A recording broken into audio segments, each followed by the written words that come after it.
하나의 행동이 두 가지 결과를 동시에 낳을 때가 있습니다. 좋은 결과 하나, 나쁜 결과 하나. 그럴 때 우리는 그 행동을 어떻게 판단해야 할까요? 말기암 환자가 극심한 고통을 호소합니다. 의사는 고용량 모르핀을 투여합니다. 고통은 줄어듭니다. 그런데 고용량 모르핀은 생명을 단축시킵니다. 의사는 살인자입니까? 대부분의 사람들은 아니라고 합니다. 그 의사의 의도는 고통을 줄이는 것이었으니까요. 생명이 단축되는 것은 원한 결과가 아니었으니까요. 이것이 이중 효과 원칙입니다. 하나의 행동에서 두 가지 효과가 나온다는 뜻입니다. 이 원칙은 13세기 철학자 토마스 아퀴나스까지 거슬러 올라갑니다. 아퀴나스는 정당 방위를 설명하면서 이렇게 말했습니다. 나를 공격한 사람을 막다가 그가 죽었다면 내가 살인자인가? 그의 답은 아니다였습니다. 내 의도는 나를 지키는 것이었습니다. 그의 죽음은 내가 원한 것이 아니라 예견된 결과였습니다. 의도한 것과 예견한 것은 다릅니다. 이것이 이중효과 원칙의 핵심입니다. 행동 하나에 좋은 결과와 나쁜 결과가 함께 따라올 때 나쁜 결과가 내 의도가 아닌 부작용이었다면 그 행동은 도덕적으로 허용될 수 있다. 이 원칙은 이후 수백 년 동안 전쟁터에서 의료 현장에서 실제로 쓰였습니다. 폭격기 조종사가 군사시설을 폭격합니다. 인근 민간인이 사망했습니다. 조종사의 의도는 군사시설 파괴였습니다. 민간인의 죽음은 예견했지만 원하지 않은 결과였습니다. 이중효과 원칙은 이 경우를 허용 가능하다고 봅니다. 단 조건이 있습니다. 행동 자체가 나쁘지 않아야 하고 나쁜 결과가 좋은 결과를 위한 수단이 되어서는 안 되며 좋은 결과가 나쁜 결과보다 충분히 커야 합니다. 그런데 1967년 영국의 철학자 필립 파풋이 이 원칙 앞에 질문을 하나 던집니다. 이중효과 원칙은 도덕적 판단을 설명하는 데 충분한가? 그녀가 꺼낸 것은 두 가지 상황이었습니다. 첫 번째, 어느 도시에 폭동이 일어났습니다. 성난 군중이 판사에게 요구합니다. 누군가를 처형하지 않으면 무고한 시민 5명을 죽이겠다고. 판사는 무고한 사람 1명을 희생시켜 5명을 구할 수 있습니다. 판사는 그렇게 해야 합니까? 당연히 안 된다고 느낍니다. 두 번째, 기차가 달려옵니다. 선로 위에 5명이 묶여 있습니다.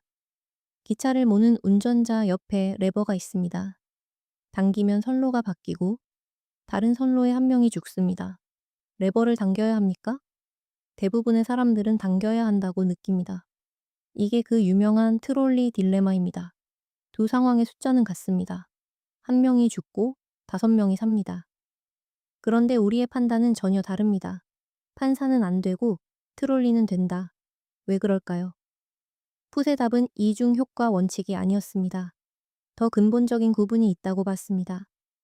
풋이 찾아낸 것은 두 종류의 의무였습니다.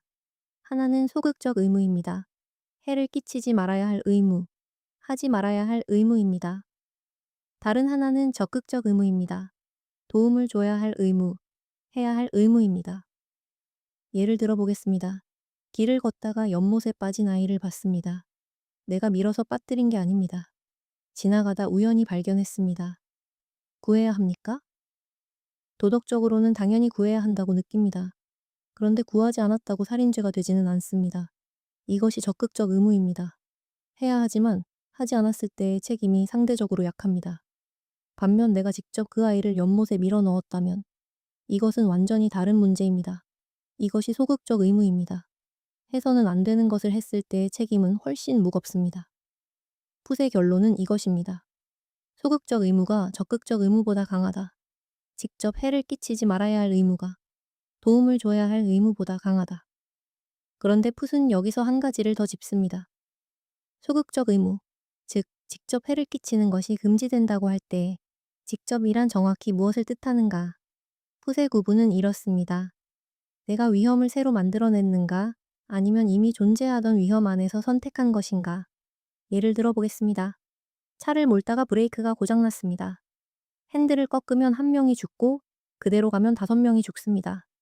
이 상황에서 핸들을 꺾는 것은 내가 새로운 위험을 만들어낸 게 아닙니다. 이미 발생한 위험 안에서 방향을 선택한 것입니다. 반면 아무 사고도 없는 상황에서 내가 누군가를 향해 차를 모는 것은 다릅니다. 내가 위험을 새로 만들어낸 것입니다. 이 차이가 핵심입니다. 이 기준으로 판사와 트롤리를 다시 보겠습니다. 판사 앞에는 두 가지 선택지가 있습니다. 무고한 사람을 처형하거나 아무것도 하지 않아 5명이 죽도록 내버려 두거나. 판사가 무고한 사람을 처형하는 것은 그 사람을 향해 새로운 위험을 만들어내는 것입니다. 그 사람은 원래 아무런 위험에 처해 있지 않았습니다. 판사가 처형을 결정하는 순간 그 사람을 향한 치명적인 위험이 시작됩니다. 소극적 의무 위반입니다. 아무것도 하지 않는 것은 적극적 의무를 포기하는 것입니다. 소극적 의무가 더 강합니다. 따라서 판사는 처형해서는 안 됩니다. 5명이 죽더라도. 트롤리는 다릅니다. 기차는 이미 달려오고 있습니다. 5명은 이미 위험에 처해 있습니다.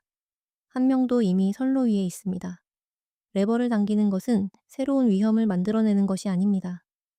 이미 존재하던 기차라는 위험 안에서 그 방향을 바꾼 것입니다.